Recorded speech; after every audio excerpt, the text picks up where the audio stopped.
नमस्कार दोस्तों, हमारे YouTube चैनल के इस वीडियो में आपका स्वागत है। आज हम आपके लिए श्री विष्णु पुराण के तीसरे अंश का 7वां अध्याय लाए हैं, जहां बात करेंगे यम गीता की। तो भगवान विष्णु का नाम लेकर चलिए शुरू करते हैं इस अध्याय को। श्री मैत्री जी बोले, मैंने जो कुछ आपसे पूछा वह सब आपने मुझे यथावत वर्णन किया। अब मैं एक बात और सुनना चाहता हूँ, वह आप मुझे बताएं। हे महामुनि, सातों द्वीप, सातों पाताल और सातों लोक, यह सब स्थान जो इस ब्रह्मांड के अंतर्गत हैं, स्थूल, सूक्ष्म, सूक्ष्मतर, सूक्ष्म अति सूक्ष्म तथा स्थूल और स्थूलतर जीवों से भरे हुए हैं। एक उंगल का 8वां भाग भी ऐसा कोई स्थान नहीं जहाँ कर्म बंधन से बंधे हुए जीव ना रहते हों, किंतु आयु के समाप्त होने पर यह सभी यमराज के वशीभूत हो जाते हैं और उन्हीं के आदेश अनुसार नरक आदि नाना प्रकार की यातनाएं भी भोगते हैं। पाप भोग के समाप्त होने पर वह देव आदि योनियों में घूमते रहते हैं। सकल शास्त्रों में तो ऐसा ही मत है। आप मुझे यह कर्म बताएं जिससे करने से मनुष्य यमराज के वशीभूत नहीं होता। मैं आपसे यही सुनना चाहता हूँ। मैत्री जी के ऐसा कहने पर श्री पराशर जी उन्हें बताते हैं, यही प्रश्न महात्मा नकुल ने पितामह भीष्म से पूछा था। उसके उत्तर में उन्होंने जो कहा था वह सुनो। भीष्म जी ने कहा, पूर्व काल में मेरे पास एक कलिंग देशीय ब्राह्मण मित्र आया और मुझसे बोला। मेरे पूछने पर एक जातिस्मर मुनि ने बताया कि ये सब बातें अमुक अमुक प्रकार ही होंगी, यानी वैसे वैसे ही घटेंगी। उस बुद्धिमान ने जो जो बातें कहीं, जिस जिस प्रकार होने को कही थी, वह वैसे वैसे ही ज्यों के त्यों हुई। इस प्रकार उसमें श्रद्धा हो जाने से मैंने उससे फिर कुछ और भी प्रश्न किए और उनके उत्तर में उसने जो जो बातें बताई उनके विपरीत मैंने कभी कुछ और होते नहीं देखा। एक दिन जो बात तुम मुझसे पूछते हो वही मैंने उस कलिंग ब्राह्मण से पूछी। उस समय उसने उस मुनि के वचनों को याद करके कहा कि उस जातिस्मर ब्राह्मण ने यम और उनके दूतों के बीच में जो संवाद हुआ वह अति गूढ़ रहस्य मुझे सुनाया, वही मैं तुमसे कहता हूँ। कालिंग ने कहा, अपने अनुचरों को हाथ में पाश लिए देखकर यमराज ने उसके कान में कहा, भगवान मधुसूदन के शरणागत व्यक्तियों को छोड़ देना, क्योंकि मैं वैष्णवों से अतिरिक्त और सब मनुष्यों का ही स्वामी हूँ।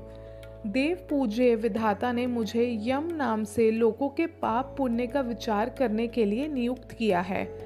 मैं अपने गुरु श्री हरि के वशीभूत हूँ, स्वतंत्र नहीं हूँ। भगवान विष्णु मेरा भी नियंत्रण करने में समर्थ हैं। जिस प्रकार सुवर्ण भेद रहित और एक होकर भी कटक, मुकुट और कर्णिका आदि के भेद से नाना रूप प्रतीत होता है, उसी प्रकार एक ही हरि का देवता, मनुष्य और पशु आदि नानाविध कल्पनाओं से निर्देश किया जाता है। जिस प्रकार वायु के शांत होने पर उसमें उड़ते हुए परमाणु पृथ्वी से मिलकर एक हो जाते हैं, उसी प्रकार गुण शोभ से उत्पन्न हुए समस्त देवता, मनुष्य और पशु आदि उसका अंत हो जाने पर उस सनातन परमात्मा में लीन हो जाते हैं। जो भगवान के सुरवर वंदित चरण कमलों की परमार्थ बुद्धि से वंदना करता है, घृताहुति हेतु प्रज्वलित अग्नि के समान समस्त पाप बंधन से मुक्त हुए उस पुरुष को तुम दूर से ही छोड़कर निकल जाना।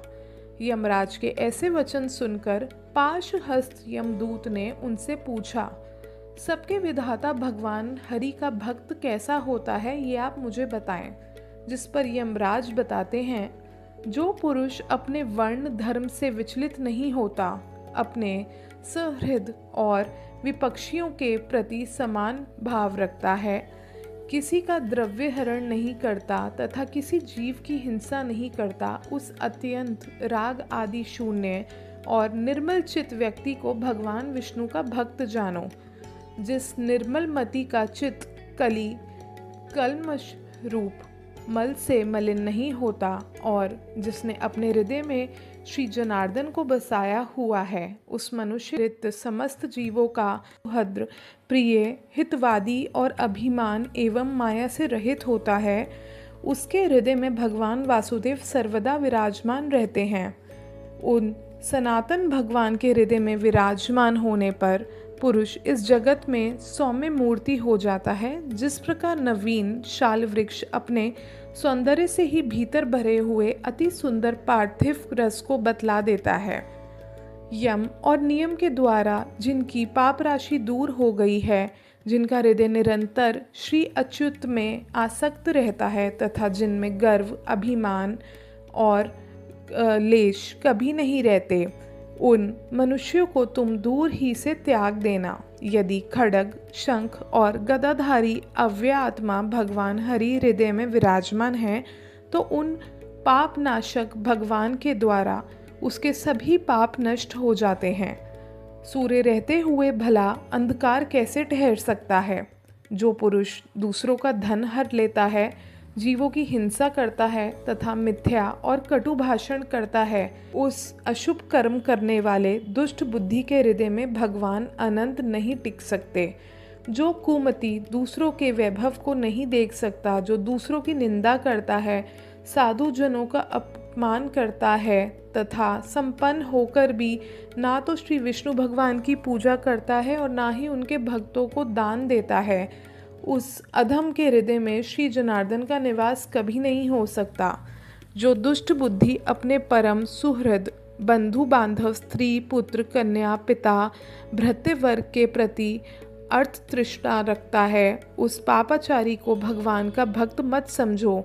जो दुर्बुद्धि पुरुष असक्त कर्मों में लगा रहता है, नीच पुरुषों के आचार और उन्हीं के संग में उन्मत्त रहता है तथा नित्य प्रति पाप में कर्म बंधन से ही बंधता जाता है, वह मनुष्य रूप पशु ही है, वह भगवान वासुदेव का भक्त नहीं हो सकता। यह सकल प्रपंच और मैं एक परम पुरुष परमेश्वर वासुदेव ही हैं। हृदय में भगवान अनंत के स्थित होने से जिनकी ऐसी स्थिर बुद्धि हो गई है, उन्हें तुम दूर ही से छोड़ के चले आ। हे कमल नयन, हे वासुदेव, हे विष्णु, हे धरणीधर, हे अच्युत, हे शंख चक्रपाणि, आप हमें शरण दीजिए। जो लोग इस प्रकार पुकारते हैं, उन निष्पाप व्यक्ति को तुम दूर से ही त्याग देना। जिस पुरुष श्रेष्ठ के अंतकरण में वे अव्यय आत्मा भगवान विराजते हैं, उनका जहाँ तक दृष्टिपात होता है, वहाँ तक भगवान के चक्र के प्रभाव से अपने बल वीर्य नष्ट हो जाने के कारण तुम्हारी अथवा मेरी गति नहीं हो सकती।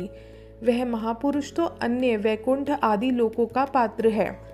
इस पर कालिंग बोलते हैं, अपने दूत को शिक्षा देने के लिए सूर्यपुत्र धर्मराज ने उससे इस प्रकार कहा, मुझसे यह प्रसंग उस जाति स्मरण मुनि ने कहा था और मैंने यह संपूर्ण कथा तुम्हें सुना दी। श्री भीष्म जी बताते हैं, हे नकुल, पूर्व काल में कलिंग देश से आए हुए उस महात्मा ब्राह्मण ने प्रसन्न होकर मुझे ये सब विषय सुनाया था। वही संपूर्ण वृतांत जिस प्रकार की इस संसार सागर में एक विष्णु भगवान को छोड़कर जीव का और कोई भी रक्षक नहीं है, मैंने ज्यों के त्यों तुम्हें सुना दिया है। जिसका हृदय निरंतर भगवत परायण रहता है, उसका यम, यमदूत, यम पाश, यम दंड अथवा यम यातना कुछ भी नहीं बिगाड़ सकते। श्री पराशर जी मैत्री जी को कहते हैं, हे मुने, तुम्हारे प्रश्न के अनुसार जो कुछ यम ने कहा था वह सब मैंने तुम्हें भली प्रकार सुना दिया। अब और क्या सुनना चाहते हो? इस प्रकार श्री विष्णु पुराण के तीसरे अंश का 7वां अध्याय समाप्त होता है। 8वें यानी कि अगले अध्याय में हम विष्णु भगवान की आराधना और चतुर्वर्ण के धर्म का वर्णन कहेंगे। आशा करते हैं इस वीडियो को सुनने के बाद आपके ज्ञान में ज़रूर वृद्धि हुई होगी। अगर आपको ये वीडियो अच्छी लगी हो तो हमारे वीडियो को ज़रूर लाइक करें, साथ ही हमारे चैनल को भी ज़रूर सब्सक्राइब करें। इससे हमारे मनोबल में भी वृद्धि होगी। धन्यवाद।